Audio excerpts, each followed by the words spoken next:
So now resultant force computation, we are saying we are going to use the parallelogram law. So case one, we are going to use the parallelogram law of forces. So we are considering two forces, one being horizontal and another one at an angle. We call this maybe F1, we call this F2, and they are at an angle of theta from each other. Now, the resultant of the two will pass in the middle. So if we complete this as a parallelogram, you'll find that you will move like this. And our resultant will be in the middle here. So let this resultant be F, the resultant. So the angle it makes with maybe F2 is alpha. So we say that this law is an application of cosine rule. So whereby if we are to calculate for this F in the middle, calculate for that F, we will find that it is going to be F equal to the square root of F1 squared plus F2 squared plus F1 to F1 F2 cos theta, whereby theta is the angle in between the two forces. Now, how do we get the tan alpha equal to a particular formula? Alpha is the angle resultant makes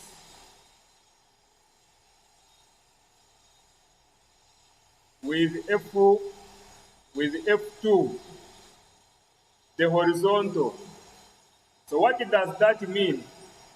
We are going to, let me rub this, and then I show you how we do that. So I'll come here. You see, this F2 is coming like this, and F1 is like that. So I can use the other way of doing vectors, whereby I connect this force to the head of this force F2, and still I will tell you that this component is the same as this F1 in magnitude. So what happens is that I'm going to draw this horizontal one, which will be our F2, be our F2. Then I connect F1 and extend this here. But remember, this is our resultant, which is here. This is our F. Remember, this is alpha. So what is this component here? This component here is F1 sine theta. Remember what this angle is. This angle is theta. When you go up here, the angle between F1 and F2 is theta. So if I resolve, we shall maybe let us do a resolution also in this particular example. You will see that when I resolve F1 vertically, it will have a component of sine. So it will be F1 sine theta. If I resolve it horizontally, it will carry a component, equivalent to F2, actually F1 cos. It will carry a component of cos theta. So when I'm dealing with now getting this alpha, I will just take tan of alpha. You remember tan alpha is equal to opposite over adjacent. From what we remember, so, ka, toa. Remember that. So what is the opposite of this triangle? The triangle moves from here to here, and from here to there, and from here to there. So the opposite of alpha is F1 sine theta divided by the adjacent, which will be from here to here to here. So that will be, remember from here to here is F2. So it will be F2 plus F1 cos theta. So that's why you'll find that your tan alpha is equal to F1 sine theta divided by F2 plus F1 cos theta. That is if F1 is here and F2 is here. If F1 was here and F2 was here, then it would change. Obviously, it would change for the case of such an arrangement. Maybe this is, we are saying, this is F2, maybe this is F1. If we are looking for F, and this is alpha, then tan alpha would be obviously our, we will have what? Let me see. Is it the same as what we have up there? Yes. So let us change. We put our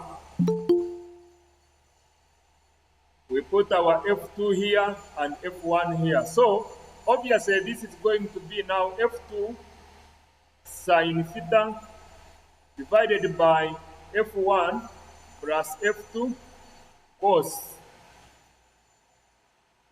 Let me write this properly. F2 sine theta and F2 cos theta. So depending on how you have named your F1 and F2, still the change should not be a problem for you to adjust and get those values. Let's look at an example. We have two forces of 100 Newton and 150 Newton acting simultaneously at a point. What is the resultant of two forces if the angle between them is 45 degrees? So we are saying we have this, we have that. This is 100 newtons, this is 150 newtons. And the angle in between them is 45 degrees. So what we do, we need to create our resultant force F. So what is F? Here we apply the parallelogram law of forces. So from parallelogram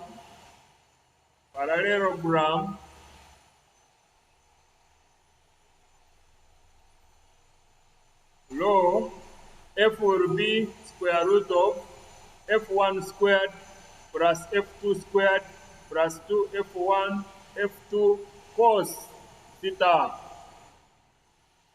So we get our calculator here.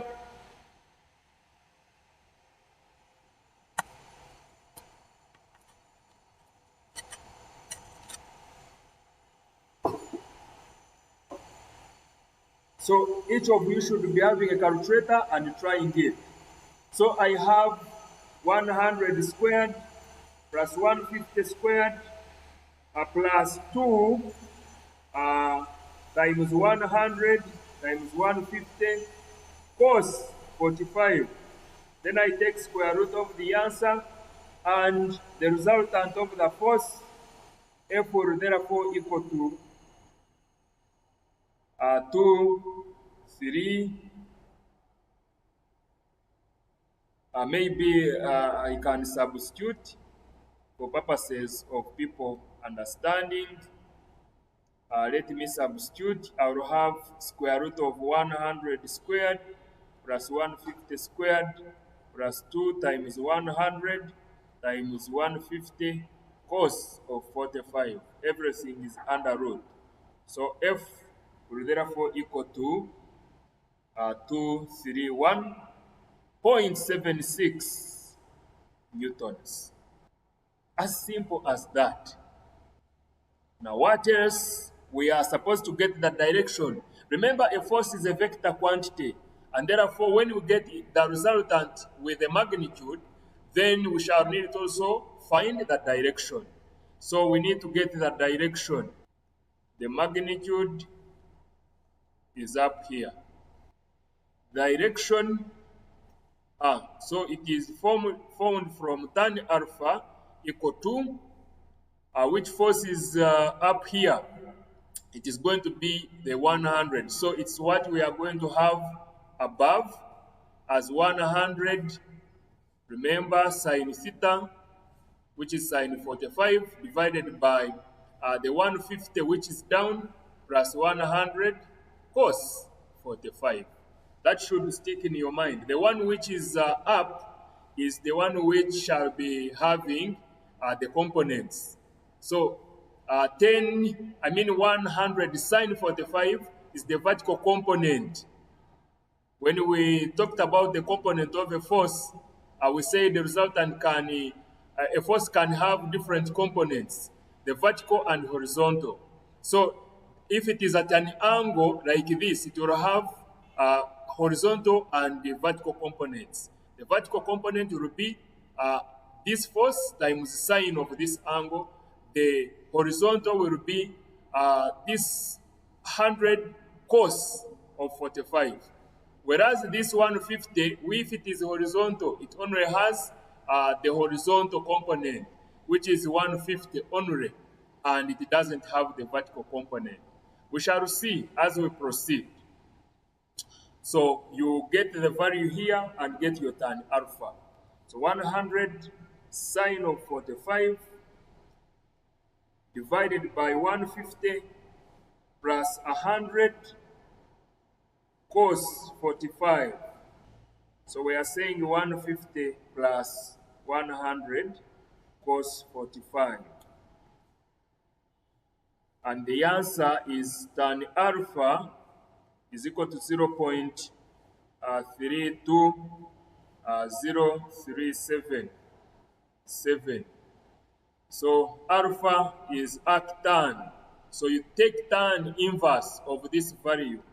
So arctan, I press shift on my calculator, then I press a tan of that answer. So tan of this 0.320 maybe 38 gives us 17.64.76 degrees. So that is the resultant of the force, and that is the direction it makes, the angle with which it makes with the horizontal. So if you want to show it, you can show it, but once you have calculated its magnitude, the magnitude is here and the direction is here. So that is very important for you.